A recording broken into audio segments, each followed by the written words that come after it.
Hi, Alexis. It's Eric with Locales Only. How are you? I'm good, Eric. How are you? Good. Well, we're going to come by and pick you up. We're in a white Mercedes. All right, sounds good. See you in just a second.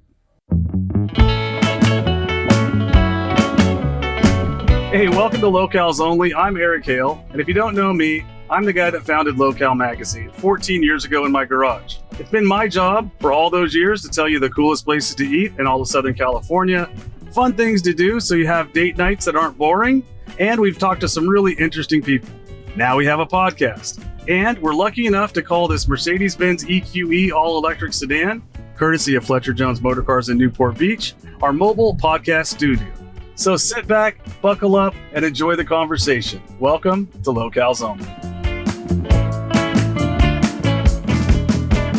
Today on Locales Only, we're going to be cruising through Long Beach. And we're with a very funny person, Alexis Prigo. And yeah, she's a comedian. We're going to talk about how she comes up with her bits, what it was like to get on stage for the first time, and a lot of other funny topics, trust me. So sit back, buckle up, and enjoy Locales Only.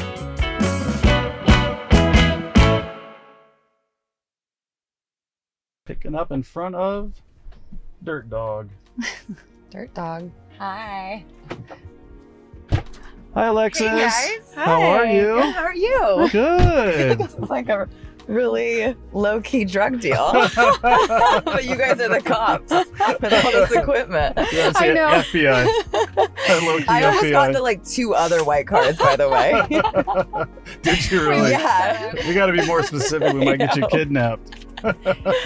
So we have the whole little setup in here. You got different cameras on you, and you got your microphone, of course. This is so cool. Which I think you're probably pretty comfortable in front of a microphone by I now. am, yeah.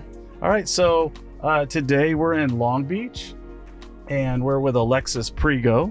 Hope I'm saying that correctly. You did, yeah. Yeah, and she is a stand-up comedian, and I think the first probably paid comedian we've had in the car. We've had other people telling jokes, but you do it for a living. Yeah. How cool is that? Yeah. It's I a think weird it's- job to have. I think it's one of those careers that I think a lot of people that their friends tell them they're funny at some point in their life think that they can do. Yeah. But I think it's also one of those jobs, probably like an electrician, that looks easy until you have to stand on stage or stand in, put your finger in an electrical socket. Yeah, it's horrible. What was it? I think where I'd start with, what was your first experience doing that? Maybe what led up to you getting onto stage? I always did acting and dancing and singing as a kid. So I feel like most girls, we just thought we'd grow up and be Britney Spears. Like that was like a job, Yeah. right? Yeah. Right.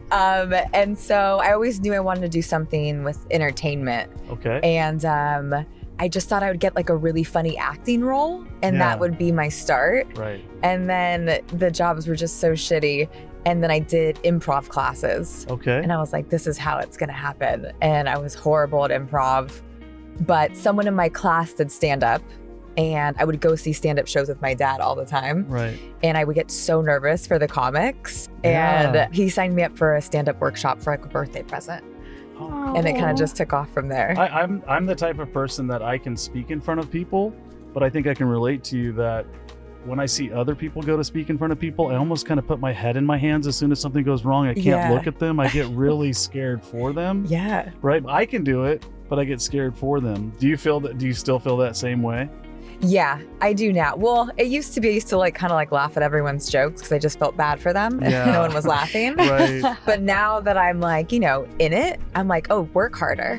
You okay. didn't perfect this set well enough. Like, we're not gonna laugh. And that's where improv and I think stand-up are where they diverge, I guess, right? Because some people could be really good at improv, just kind of things off the top of their head. And that's Yeah. usually the funny person at the party. Somebody says something, Yep. they respond with something really funny just off the cuff. But stand-up is an art, right? You really have to practice. You have to figure out how these stories are going to go in your mind and then Yeah. frame them in a funny way where people get the humor. Yeah, and it has to be authentic. Like, you see a lot of people get really famous and their stand-up kind of suffers a little bit Yeah. because you are out of touch with the regular world Right. a little bit. But yeah, you have to just, it takes a lot of work, and it has to come from kind of a dark place sometimes. I think my best sets have come from these like dark moments. It's like when rappers become billionaires. It's kind of hard to talk about how tough life is, right? Exactly. Right. So when you're a comedian, but you fly private and you live in a big mansion and you have a driver, it's probably hard to be as relatable about going to Subway and what happened when you did that, or going on a blind date. Yeah, right? like there's a few comics who do it really well, like Jim Carrey, what's his name? Jerry Seinfeld. And Jim Carrey, I guess, too, and Jim Gaffigan, because they have a lot of money and they're successful, but they seem to still be so relatable. Right. Yeah. Right. So let's just go back to that first time, because I'm sure that was probably pretty memorable, I'm guessing, right? Yeah. So where was your first time? How did you prepare for that first time, and what did it go like? It was a workshop, and the very last class was this showcase. Okay. And they're like, invite all your family and your friends. Oh God. And everyone's like, absolutely not. No one's seen this. I think I might have told a few friends. I'm like, I'm doing a workshop class. And I thought I was funny. And then I did this workshop class and I'm like, oh, no, I'm not funny. The whole time it's been a lie. Like I'm only funny in front of friends. Right. Because you're actually writing a joke and like a beginning, middle, and end. And so that's hard, the actual writing structure of it. Right. So they're like, no, seriously, invite your friends because they'll laugh no matter what. Oh, so they'll make you feel better about it, right? Yeah. So all my family came, and then word got out. And I think I must have had like 25 people there. Oh, boy. Oh, my And this was goodness. at like a bar, a restaurant, or just at the class? Flappers in Burbank. At Flappers? Yeah, in it's a Burbank. comedy club. Okay. And it was in their biggest room. And then so everyone in the workshop invited their family and friends. Oh. So that was probably... It's like a talent show, kind of. It was a talent show. Yeah. Everyone's parents were in the audience. And then it was crazy because there must have been at least 200 people. Oh my God. Wow. It was, and my legs went numb. You'd be sweating, right? Like you probably almost forget everything. Everything. I wrote my set down on a little piece of paper. There was 3 jokes on there because we each got 5 minutes. Thought I was gonna die. Did you And- ever go to, is this thing on? Isn't that the famous comedy Right? Or thing? like, where's everyone from? Yeah. But no, my legs got numb, and I remember hitting them before I went up. I'm like, please work. Oh.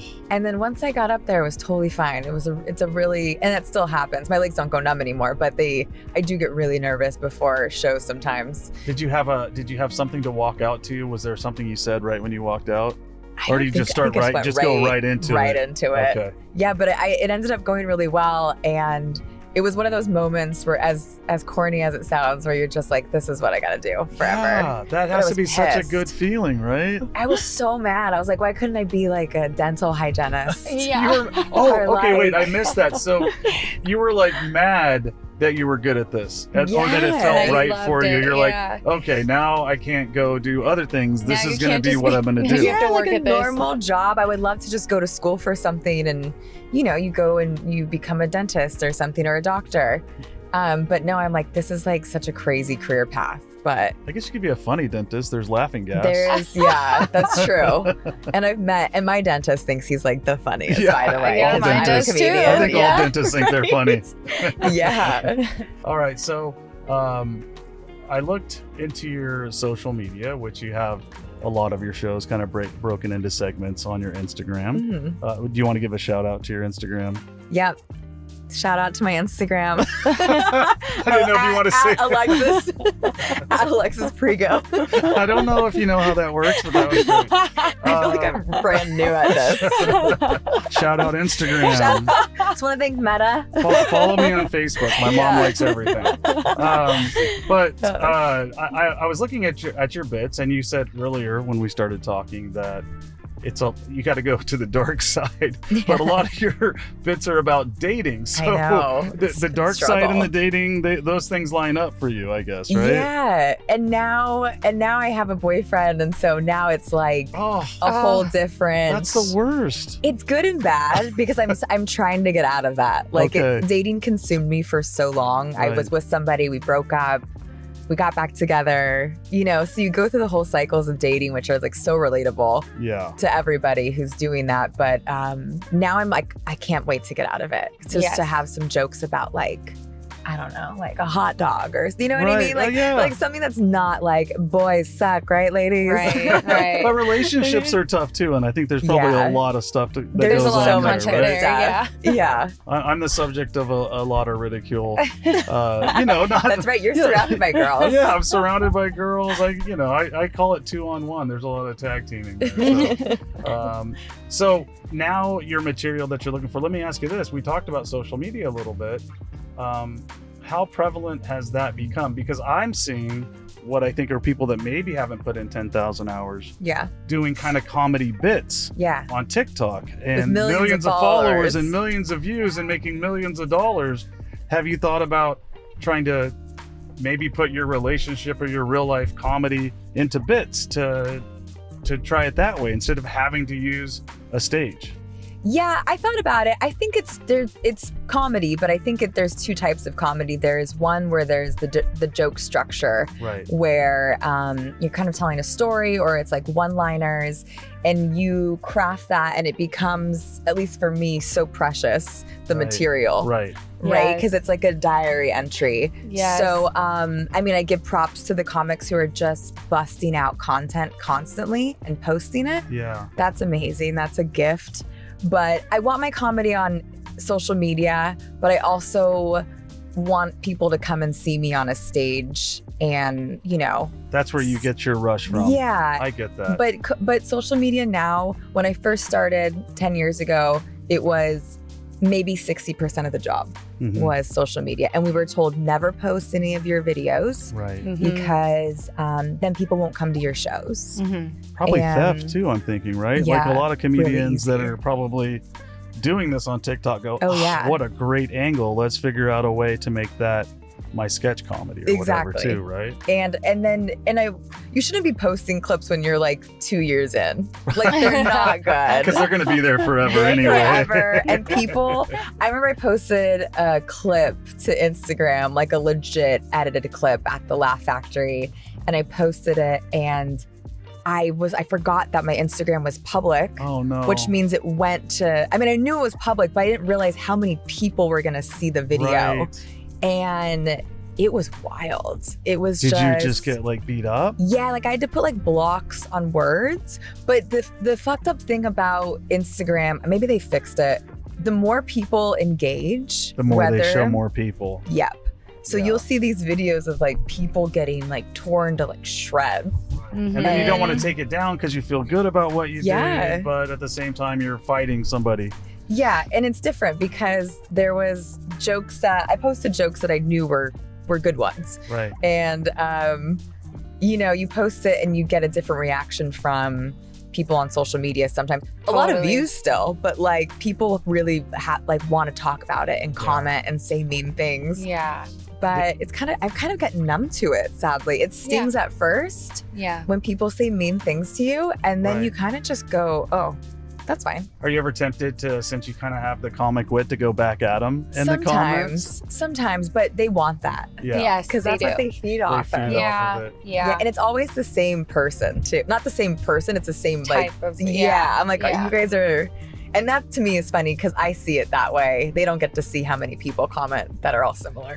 Totally. It sounds like you found a way to protect your mental health too, because I would find if I was doing comedy and I told a joke, am I sensitive, Erin? You're very sensitive. The I'm very most sensitive. sensitive, right? Yeah, So- men are sensitive. So like if you tell that joke and you don't get that, response that you had in your brain when you Yeah. were writing it, it's kind of like, oh, and I wonder how, like for me personally, then I'm like, is the next joke going to be funny? I know. Is the next joke going to Yep. be funny? Does this crowd just hate me? Oh, Like, yeah. how do you put that helmet around your brain for your mental health, or Yeah. after a show Or that even just doesn't go for- well, or after a joke that doesn't go well? How do you stay so strong on that? It's like I go up there now, and if I'm doing new stuff, I'll put it in the middle because I Okay. know I could end with something that I know will work. Right. Yes. If it doesn't work and it's worked, I don't know, 20 out of the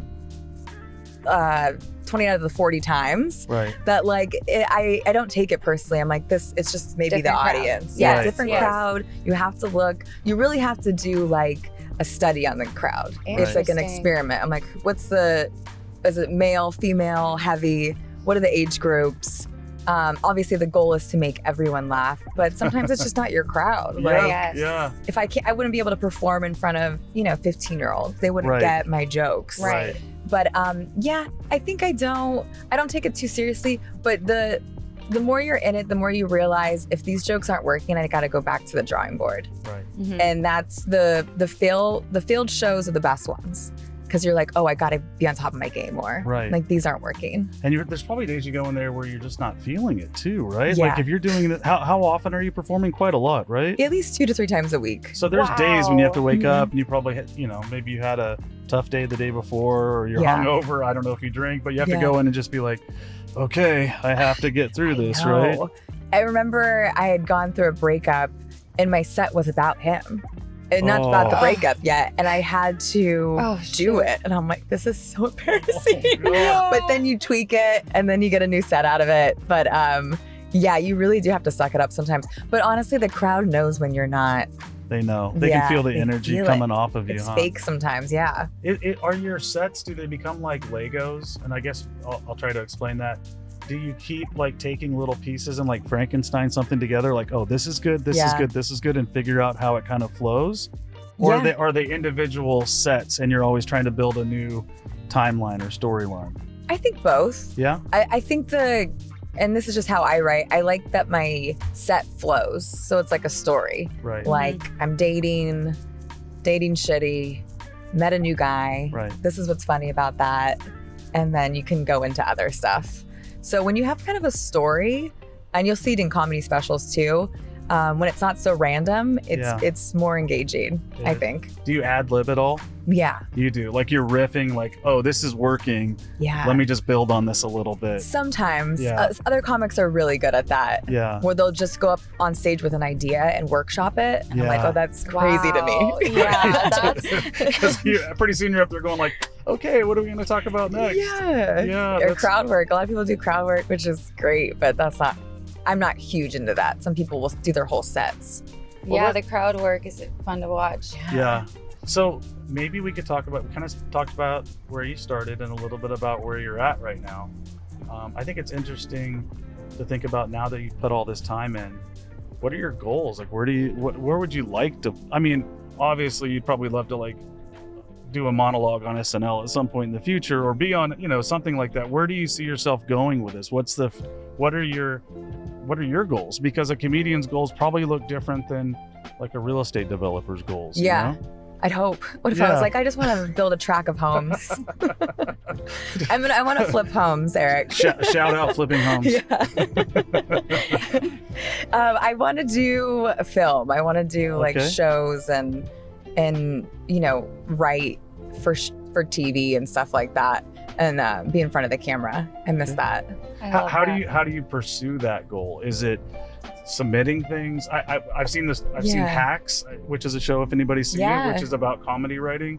But I don't know. It's probably hard to imagine writing, like turning in a resume and saying, "I'd like to do comedy for your show." Do you have to turn in bits, or I have no clue how you it's get into that industry. I've been asking around. Like it's. I think you write a lot and you meet people and you try and get in these good groups of people Gotta who are kinda doing network. it, networking. But also right now, like it's tough to be an actor. Oh, it's tough to be Like, anything in yeah. Hollywood right now, right? Yeah, I think that's like the 1% of actors working are like the top names, I have friends who are actors. A lot of them move back home, like Right. their hometowns. Right. There's just not a lot of roles. Agencies are dropping a lot of actors. Like if you're not making them money, they're like, sorry. They're downsizing just because it's a weird time. There is the writer's strike. And then I don't know if it's going on right now, but there's like a video game strike. Right. So it's like kind of an uneasy feeling for actors and like crew. And there's also AI, which Yeah. probably is not going to replace stand-up comedians anytime soon. And I don't think ChatGPT right now, if you said like, write me Made a a funny joke. bit, is Yeah. probably not going to be great. No. But there's an evolution there with AI, I Yeah. think as well, that, Yes. maybe in 5 or 10 years, it will say like, write a funny movie for me. And it might be Yeah. able to do it, right? Yeah, and a lot of stuff that was on hold during COVID is now getting pushed out. Right. So, I think AI will be massive. I mean, I feel like we see it already. Yeah. We just don't know. Right. That's Well, I what's think scary. a lot of the jobs you see being lost already are probably, they're like, oh, I think we might be able to replace this. And, Yeah. but I do think there's something to the human brain, or I hope there is, because there's been stand-up comedy and comedy for thousands of years, right? Mhm. People probably stood up in Rome on the steps and told jokes. There's a perspective, I think, that's very unique that humans have, where still you'll see a comedy stand-up special, or go see somebody live like yourself and be like, Mhm. wow, what a unique perspective and a way to Yeah. look at that. And that's what makes you laugh. I think laughter a lot of times isn't just like, oh, that's funny. It's like, huh, like that person sees the world differently than I do, right? Yeah, but also relatable. Relatable, Yes. right? Right. But just like, oh, And yeah, I was, you're right. I Don't was do just like that. a degree off on the way I was looking at Yeah. that. And that makes me like have this emotional response. Yeah, you have to be a real person for you to have that connection. I think AI will touch a lot of things, but I don't think it will touch like the passion, like the struggle. It doesn't have struggle, Yeah. Right. you know? Yeah. Like no The one's gonna soul. believe. Yeah. Yeah. I think that's what comedy is too. It's like, oh, I experienced that too, and that's funny that you said it like that. Now, this is a little bit personal, but is comedy enough to sustain you? Do you have to still work, or is this full time and it Yeah, I have a pays the bunch of bills? side gigs, You and do? I just started a small business, Okay. so that Nice. hopefully will pay the bills in hopefully a I think year. that's the same thing with anything. Like if you're an actor, you're probably doing something different. Anything in this Yeah. industry, until you've really like started to get the checks, you have Yeah. to like hustle, right? Yeah, I knew that from the start too. Like the whole struggling artist is Yeah. people do it, but it's hard to write when you're like hungry or Yeah. worried about paying rent. Right. You know, And it's So- probably easier to write jokes if you took a job at like Baskin Robbins where we picked you up, because Yeah. funny stuff happens to you all day long. exactly. Right? You gotta Even stay if you're in not touch. making a lot of Stay money, connected, you're like yeah. seeing funny Yeah. things around you. Yeah, that's no, a I'm good glad point. I'm not super rich because I don't think my jokes would be that funny. Oh man. Or would they? I don't know. I can't wait. I mean, I can't wait. yeah, I'm not sure that like Elon is super hilarious to me. I don't but- know. That's true. And he has a lot of money, or Jeff Bezos. Yeah. Yeah. So yeah, maybe just keep the day job, keep the hustle. Yeah. We've kind of got a lot of information from you here, but I'd like to find out what were some of your successes? Like, what do you think some of the things that you've done so far that have just been like, wow, that was awesome? Did you maybe get to brag on yourself a little bit? Yeah, I think the moments where I've had those, it's weird because you wait for them and you're like, Right. I can't wait to get to this point. Right. And then it kind of happens and you go, oh, totally forgot. Like you don't take a moment to be like, oh, that was cool. Like, 4 Right. years ago, I would have loved to have accomplished that. Right. And I think everyone does that. You kind of have to like celebrate these small wins. I would say like the special moments for me were talking to other comics who were very successful Oh. and getting advice from them. Is there any examples you could Awesome. share with us? Was there anybody that? I was at, I'll say I was at the Comedy Store after the Tom Brady roast with all these Oh wow! comics. And we watched it. That was pretty crazy. So funny. Yeah. So just being at the Comedy Store actually really is, and hearing them talk about, I was talking to Leslie Jones from SNL. Uh-huh. And she was giving like a bunch of really good advice, but also talking to us like we were all comics, which we Oh, are. yeah. But Yes. yeah, when they talk to you like you're one of them, Right. Yeah. that was a moment. Yeah. Yeah. That's really cool. I just want to say thank you so much for joining us today. I think that was really insightful. I definitely learned a lot about what it's like to be a comedian, and I know I'll never do that. And I also want to thank Fletcher Jones Mercedes for providing our mobile For podcast giving me this studio. car. Oh yeah, for handing over Thank the you, keys to this car, Fletcher. and also to everybody at Straw Hut Media for producing this episode. So thank you so much for joining Locales Only. We'll see you next time.